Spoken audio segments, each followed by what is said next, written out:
keadaan sehat ya anak-anak. Baik, ketemu lagi dengan Bu Risa dalam pelajaran Bahasa Indonesia. Anak-anak, sebelum memulai pelajaran pada hari ini, alangkah baiknya kita membaca doa bersama dulu ya. Baik, baca doa dalam hati, mulai. Baca doa selesai. Anak-anak, tahu tidak sekarang kita akan membahas materi apa? Ayo, ada yang tahu? Iya, betul. Sekarang kita akan masuk ke bab ketiga, kejujuran. Materinya adalah cerpen atau cerita pendek. Ya, Ibu rasa materi ini pasti sudah tidak asing untuk kalian, karena materi ini sudah pernah dipelajari di SD, kelas 7, kelas 8 juga sudah pernah dipelajari. Jadi di kelas 9 ini kalian tinggal mematangkan saja materi cerpennya ya anak-anak. Oke, sebelum kita mulai, Ibu mau bertanya dulu. Kalian tahu tidak siapa saja sastrawan-sastrawan Indonesia yang menjadi penulis terkenal? 1. Betul, Andrea Hirata dengan novelnya yang berjudul Laskar Pelangi, Sang Pemimpi. Siapa lagi selain Andrea Hirata sastrawan Indonesia kita? Iya, ada Raditya Dika. Siapa sih yang tidak kenal dengan Raditya Dika? Dengan novel-novelnya yang sangat menghibur sekali. Kemudian ada siapa lagi? Iya, dan masih banyak lagi ya para penulis-penulis berbakat di Indonesia. Mudah-mudahan nanti satu atau beberapa di antara kalian bisa menjadi seorang penulis yang terkenal dengan karya-karya yang luar biasa. Iya, alhamdulillah. Baik anak-anak, sekarang kita akan masuk ke materi ya. Materi yang pertama akan kita bahas adalah materi pengertian, struktur, dan unsur-unsur cerpen. Simak yuk baik-baik. Bab 3, kejujuran. Cerita pendek. Cerita pendek atau cerpen adalah bentuk prosa fiktif. Cerpen merupakan sebuah cerita yang diambil dari kehidupan sehari-hari. Di dalam cerpen hanya ada satu masalah dan berpusat pada satu tokoh, juga satu situasi. Nah, jadi cerpen itu adalah sebuah pengalaman hidup yang diambil dari pengalaman pribadi seseorang, kemudian dijadikan sebuah cerita. Pengalamannya mau pengalaman sedih boleh, mau pengalaman menyenangkan juga boleh ya. Yang pasti pengalaman-pengalaman yang sangat berkesan bagi si penulis. Itu ya anak-anak pengertian dari cerpen ya. Jadi cerpen itu adalah cerita bentuk prosa fiktif. Ya, ingat ya, prosa fiktif. Baik, selanjutnya adalah unsur intrinsik cerpen. Nah, ini pasti sudah tidak asing lagi ya. Apakah kalian masih ingat apa saja unsur-unsur intrinsik cerpen? Yuk sebutin bersama-sama. 1. Tema. 2. Tokoh dan penokohan. 3. Latar. 4. Alur. Dan yang terakhir yang tidak boleh ketinggalan yaitu amanat atau pesan moral. Yuk kita bahas satu persatu unsur-unsur intrinsik cerpen tadi. Pertama, tema. Tema itu adalah masalah pokok yang menjadi dasar sebuah karangan atau karya sastra. Nah, tema ini merupakan inti dari cerita yang dikisahkan.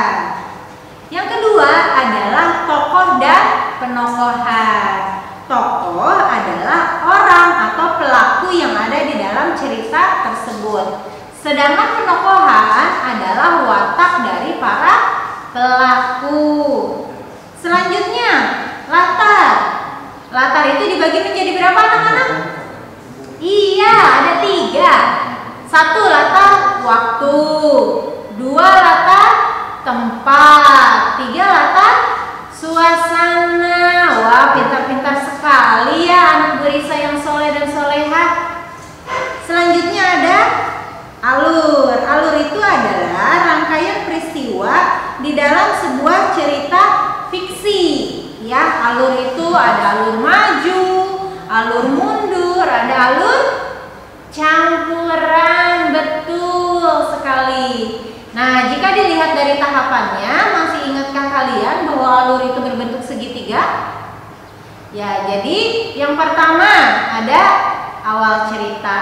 Setelah awal cerita, mulai naik muncul masalah. Kemudian maju lagi di puncak masalah atau klimaks. Selanjutnya penurunan masalah dan terakhir akhir cerita. Oke, dan yang terakhir ada satu dari unsur intrinsik cerpen. Apa tadi anak-anak masih ingat? Betul sekali, amanat. Di dalam setiap karya sastra itu harus ada amanat atau pesan moral supaya orang yang membaca karya kita bisa mengambil pelajaran dari apa yang dikisahkan. Yang baik-baiknya diambil, diikuti, yang buruk-buruknya berarti harus dijauhi. Ya, itu adalah unsur intrinsik. Sekarang masuk ke unsur, betul, unsur ekstrinsik. Yuk kita lanjut. Unsur ekstrinsik di dalam sebuah cerpen atau karya sastra, yang pertama adalah latar belakang masyarakat. Nah, latar belakang masyarakat ini merupakan faktor-faktor di dalam lingkungan masyarakat. Itu ada di dalam latar belakang yang mempengaruhi penulis. Selanjutnya, latar belakang penulis. Ya, latar belakang penulis adalah faktor-faktor dari dalam pengarang itu sendiri yang mempengaruhi atau memotivasi penulis dalam menulis sebuah cerpen. Nah, di dalam latar belakang penulis itu pertama ada riwayat hidup sang penulis. Jadi dari mulai latar belakangnya seperti apa, pendidikan, kehidupannya itu termasuk ke dalam riwayat hidup. Kemudian kondisi psikologis. Nah, mood seseorang itu sangat berpengaruh sekali ketika ia akan membuat cerita. Kalau moodnya tidak bagus, tentu saja cerita-cerita yang dihasilkan itu tidak akan sebagus ketika moodnya sangat bagus. Jadi kalau kalian menjadi seorang penulis, kalian harus menjaga mood kalian ketika kalian ingin menulis, ya. Nah, selanjutnya aliran sastra. Nah, aliran sastra ini merupakan agama bagi seorang penulis, dan setiap penulis memiliki aliran sastra yang berbeda-beda. Nah, berbeda dengan agamanya, berbeda dengan gayanya. Selanjutnya ada nilai-nilai yang terkandung di dalam cerpen. Pertama, nilai agama berarti berkaitan dengan keagamaan. Yang kedua, nilai sosial berarti berkaitan dengan interaksi-interaksi tokoh yang ada di dalam cerpen.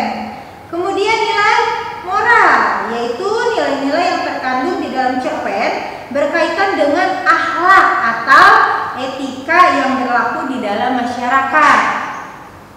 Kemudian terakhir ada nilai budaya. Ini berkaitan dengan kebiasaan, tradisi atau adat istiadat yang berlaku di dalam cerita. Nah, itu adalah unsur ekstrinsik. Sekarang selanjutnya ada struktur cerpen, ya. Baik, kita lanjut anak-anak. Cerpen memiliki beberapa struktur. Di antaranya adalah pertama, abstrak. Abstrak ini merupakan bagian awal di dalam cerita. Biasanya ada di paragraf pertama. Selanjutnya ada orientasi. Orientasi ini berkaitan dengan waktu, tempat, dan suasana di dalam cerita, ya. Kemudian ada komplikasi. Nah, komplikasi ini mulai muncul masalah. Biasanya konflik-konflik ini mulai keluar. Watak-watak dari setiap tokoh ini mulai terlihat. Selanjutnya adalah evaluasi, di mana masalah mulai memuncak. Selanjutnya adalah resolusi, yaitu di mana masalah itu menurun dan solusi dari masalah itu ada. Terakhir adalah kode atau bisa disebut juga dengan amanat. Nah, untuk kode ini boleh ada, boleh tidak ada, ya. Kalau ada berarti mendukung cerita, kalau tidak ada itu tidak mempengaruhi makna dari cerita tersebut. Ya, anak-anak, itu adalah materi dari cerpen yang sudah Bu Risa jelaskan. Ya, masih ingat tadi apa saja? Yang pertama, pengertian cerpen. Apa pengertian cerpen? Ya, cerpen adalah bentuk prosa fiktif, ya, cerita yang diambil dari kehidupan sehari-hari seseorang yang berkesan kemudian dijadikan sebuah cerita. Nah, selanjutnya tadi ada apa lagi? Unsur-unsur cerpen. Unsur-unsur cerpen apa saja? Tema, tokoh penokohan, latar, alur, amanat. Selanjutnya apa lagi? Unsur ekstrinsik. Ya, unsur ekstrinsik apa lagi tadi? Unsur ekstrinsik apa saja tadi? Latar belakang penulis. Ya, kemudian ada apa lagi? Latar belakang masyarakat. Ada juga nilai-nilai. Iya, baik anak-anak. Jadi itu adalah materi-materi dari cerpen yang sudah Bu Risa sampaikan, ya. Selanjutnya kalian buka buku paket. Ada di halaman 55 dengan judul Bisnis Kambing, ya. Untuk cerpen berjudul Bisnis Kambing ini silahkan kalian baca. Nah, setelah kalian baca, kalian kerjakan latihannya nomor 2 dari A sampai J. Kemudian setelah itu kalian baca juga sebuah cerpen yang berjudul Liontin Lucy. Ada di halaman 63. Nah, setelah Liontin Lucy kalian baca, kalian tentukan struktur cerpennya. Jadi tugasnya ada 2 ya anak-anak. Pertama, membaca cerpen berjudul Bisnis Kambing. Kemudian kerjakan nomor 2A sampai J. Yang kedua, tugasnya adalah membaca cerpen Liontin Lucy. Kemudian tentukan struktur cerpennya. Untuk tugas-tugasnya silahkan kalian tulis di buku tulis kalian. Jika sudah selesai, boleh kalian fotokan tugas-tugasnya. Kemudian kalian kirim ke Google Classroom sesuai dengan tugas kelas yang tercantum di sana. Untuk tugas kalian saya tunggu sampai besok maksimal pukul 3 sore. Terima kasih anak-anak sudah mengikuti pelajaran hari ini dengan baik. Di video selanjutnya saya akan memberikan materi mengenai menyusun cerpen, ya. Jangan lupa untuk selalu belajar dan membaca buku di rumah.